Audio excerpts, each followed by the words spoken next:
Well, greetings and good morning, Biz24 students. This is week number 5 in our 8-week course in business communications here at Norco College. And this week we're going to be looking at chapters 6 and 7 on positive routine messages. These are just the everyday messages that you will communicate in a business environment. Things like, making a request, asking for help, giving out information, giving an update or a status report, things like that. And these are everyday messages that you would send in an office environment. And then we're going to be looking at negative messages, those times that you have to say no, or those times in which you have to reject somebody's request. And so there's certain unique things that you would tailor your negative message to follow. In fact, most notably, which we already covered a couple times now, is the indirect strategy. So the negative news message uses an indirect strategy, basically meaning you don't reveal the main idea, the negative news, until after you've given all the reasons for it.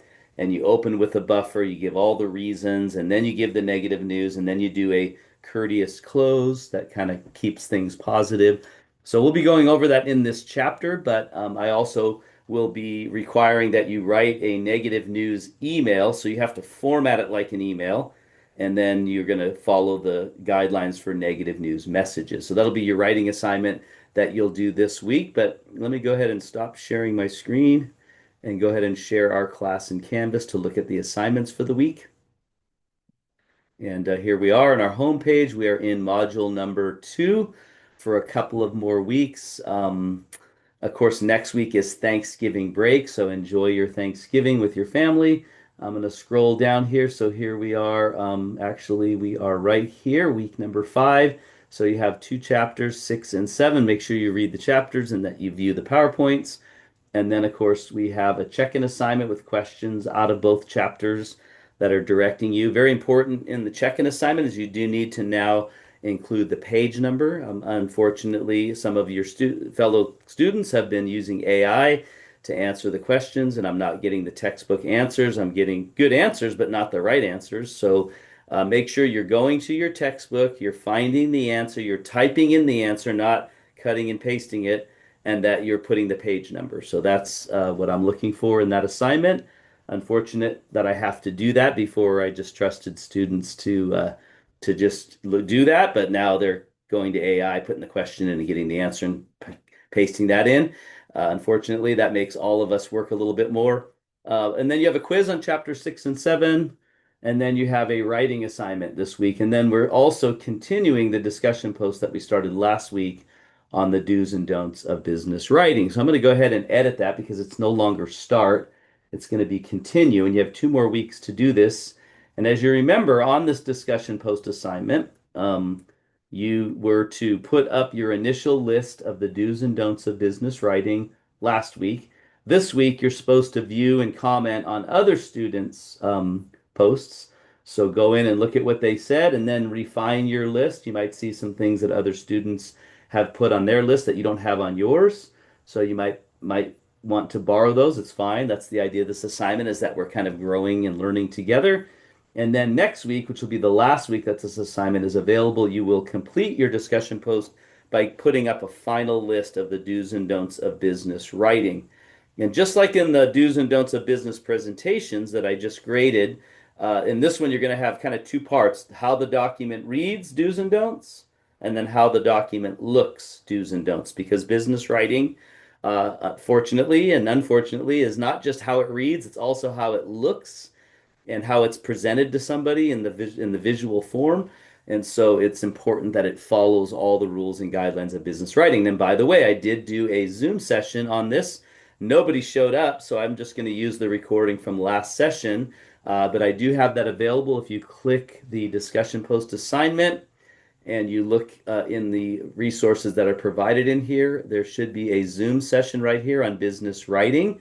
So you can select that. I actually go over all the do's and don'ts of business writing. So I'm basically doing your final list for you.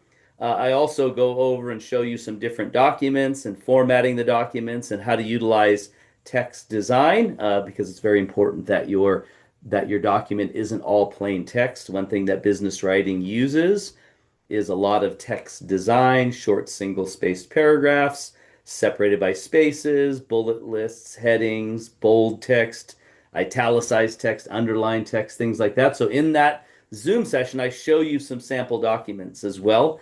So that's very important for you to complete that assignment successfully and get an ace it. Really, just watch my video, and it'll help you get through it most efficiently and effectively.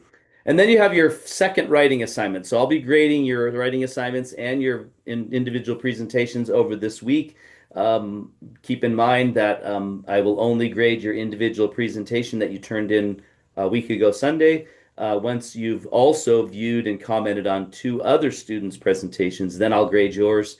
But if yours isn't graded yet, I just haven't gotten to it, but I will this week. I'll be grading those and I'll also be grading your memos. But this week you're going to be writing an email. So we're going to look at that real quick. This is a negative news email that you'll be doing. And so this follows a negative news message format, which is the indirect strategy. So if you remember, we talked about this a few times already. The indirect strategy is basically you don't reveal the main idea, in this case, the negative news, until after you've built my interest and after you have given me all the reasons. Then you tell me what it is that's not going to be happening any longer, or what it is that's changing that I don't like, etc. So follow the indirect strategy. Start with the buffer, give me all the reasons, then give me the negative news, then give me a courteous close that doesn't discourage me, but rather encourages me for further business and relationships. And then, very important, make sure that you format it like an email. So, an email should have all these components. And I give you a sample of a good email right here at the bottom of the page. So, it should really kind of look like this in the sense. A few things I'll point out. You should have a specific subject line. That's very important in an email.